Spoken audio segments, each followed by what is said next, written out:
Watt এবং ampere এদের মধ্যে সম্পর্ক রয়েছে, কিন্তু ওয়াট ও এম্পিয়ার একই জিনিস নয় এবং তাদের সরাসরি এম্পিয়ার থেকে ওয়াটে রূপান্তরিত করা যায় না, কারণ ওয়াট ও এম্পিয়ার ভিন্ন ভিন্ন জিনিস পরিমাপ করে। ওয়াট শক্তি পরিমাপ করে আর এম্পিয়ার বিদ্যুৎ প্রবাহ পরিমাপ করে। ডিসি সার্কিটে 1 এম্পিয়ার সমান কত ওয়াট জানতে হলে সার্কিটের ভোল্টেজ কত জানতে হবে।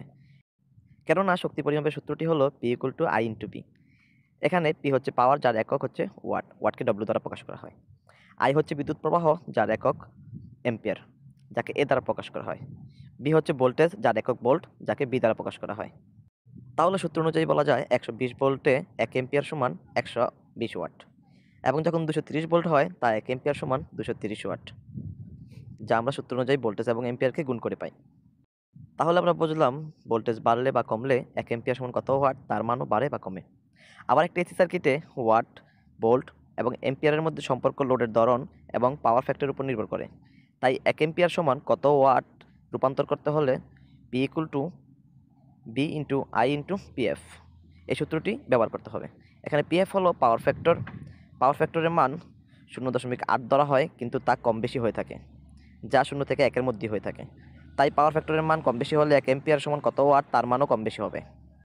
আবার যেহেতু এসি সার্কিটে ভোল্টেজের মানও কম বেশি হয়, সেহেতু ভোল্টেজের মানের পরিবর্তনের সাথে সাথে 1 এম্পিয়ার সমান কত ওয়াট, তার মানও পরিবর্তন হবে। ধরি ভোল্টেজ 230 ভোল্ট, পাওয়ার ফ্যাক্টরের মান 0.8। তাহলে সূত্রটি হচ্ছে P = V × I × PF। তাহলে ভোল্টেজের মান এবং পাওয়ার ফ্যাক্টরের মান এবং এম্পিয়ার, 1 এম্পিয়ার যেহেতু আমরা নির্ণয় করবো, সেহেতু 1 এম্পিয়ার বসিয়ে আমরা ওয়াটের মান পাই 184 ওয়াট। তাহলে এসি সার্কিটে 1 এম্পিয়ার সমান 184 ওয়াট বলা যেতে পারে, কিন্তু পাওয়ার ফ্যাক্টর বা ভোল্টেজের মান বাড়লে কমলে এর মানও বাড়বে বা কমবে। আবার 3 ফেজ এসি সার্কিটের জন্য সূত্রটি হলো P = √3 × V × I × PF। ধরি 3 ফেজ লাইনে ভোল্টেজের মান 400 ভোল্ট, পাওয়ার ফ্যাক্টর 0.9।